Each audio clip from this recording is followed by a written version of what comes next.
মঙ্গলবার সন্ধ্যায় রাজধানীর ডিপ্লোমা ইঞ্জিনিয়ার্স ইনস্টিটিউশনে বিভিন্ন ধর্মের মানুষদের সঙ্গে সম্প্রীতি সমাবেশের আয়োজন করে বাংলাদেশ জামায়াতে ইসলামী ঢাকা মহানগরী দক্ষিণ। যোগ দেয় হিন্দু, বৌদ্ধ, খ্রিস্টান সহ বিভিন্ন ধর্মের অনুসারীরা। কথা বলেন বিভিন্ন ধর্মীয় নেতা ও সামাজিক সংগঠনের প্রতিনিধিরা।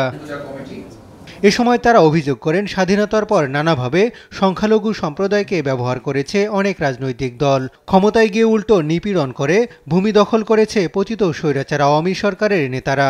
2018 সালের নির্বাচনের সময় যারা ক্ষমতায় আসলেন তাদের নির্বাচনী ম্যানিফেস্টোতে ছিল যে এই 5 দফা পূরণ করা হবে। আমরা 5 বছর দুঃখের সাথে লক্ষ্য করলাম আমাদের একটি দফাও পূরণ করা হয়নি। কিন্তু আমাদের সম্প্রদায়ের লোকরা তাদেরকেই ভুলতে। আওয়ামী লীগ আমাদেরকে ভিকটিম বানায়, একেবারে জিম্মি বানিয়ে রেখেছে সেই 1954 সাল থেকেই। আমরা জিম্মি হয়েছিলাম তাদের কাছে।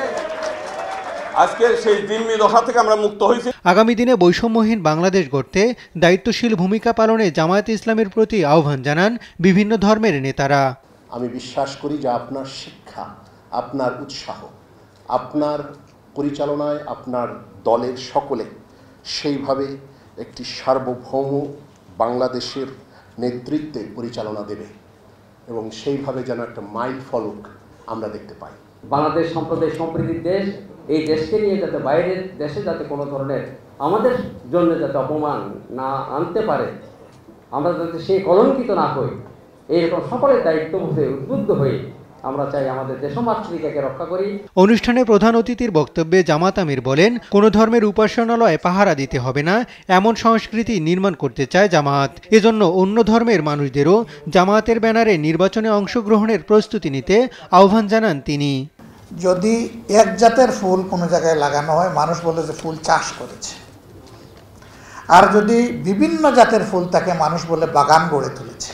আমাদের ফুলের বাগান কোনো বুতম পেঁচা আর নষ্ট করুক, এটা আমরা চাই না। এই বাগান পাহারা দেওয়ার দায়িত্ব আমাদের সবার।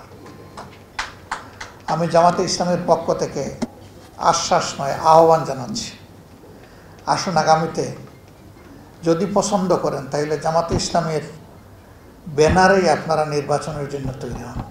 অতীতে যারা জুলুম করেছে তাদেরও দেশে ফিরে আনা হবে বলে জানান জামাত আমির।